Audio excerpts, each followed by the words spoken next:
এখানকার ট্রিটমেন্ট মোটামুটি অনেকটাই ভালো, কারণ তারা 2 বেলা করে আইসা পেশেন্টদের প্রেশার চেক করে। আবার একটু মনে করেন পেশেন্টরা যদি কোনো রকম একটু অসুস্থ হয়, সাথে সাথে ফোন দিয়ে দিলে পরে তারা সাথে সাথে আইসা পড়ে।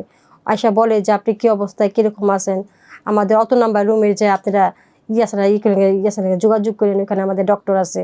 আমি একজন পিএলইডি পেশেন্ট, কিন্তু আমার খুবই কষ্ট হইতো। আমি বিভিন্ন জায়গায় বিভিন্নখানে ডাক্তার দেখাইছি, কিন্তু আমি ভালো হই না। প্রায় সব ডাক্তারে বলছে যে আপনার অপারেশন করতে হইব, না ইঞ্জেকশন দেন। আমি কোনোটাই নেই নেই, আমি বলছি যে আমি অপারেশন করব না, ইঞ্জেকশনও দেব না, দেখি যতদিন ব্যথার ওষুধ খাইতে পারি। তাহলে আমি ডাক্তার দেখাই, ব্যথার ওষুধ খাই, কিন্তু মনে করেন আমার কোনোটাই কোনো নিরাময় হয় না। অনেক পরীক্ষা নিরীক্ষা অনেক কিছু করছি, কিন্তু কোনোটাই কাজ করে না। পরে আমি বাসায় মনে করেন রান্না বান্না করতে পারতাম না, থালাবাটি ধুতে পারতাম না, অনেক কষ্ট হইতো। পরে হঠাৎ একদিন ফেসবুকে দেখি এরকম একটা অ্যাড দেখার পরে আমার হাজব্যান্ডে বললাম।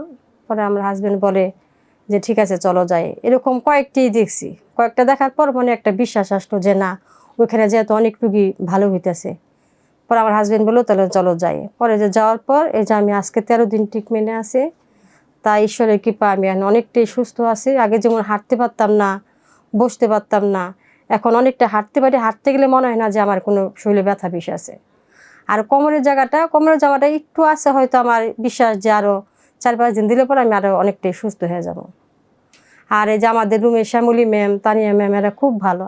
এরা আমাদের সাথে খুব যত্ন সহকারে তারা ট্রিটমেন্ট করে। এখানকার মনে করেন আয়ারা, তারপর যারা আছে তারা খুবই ভালো।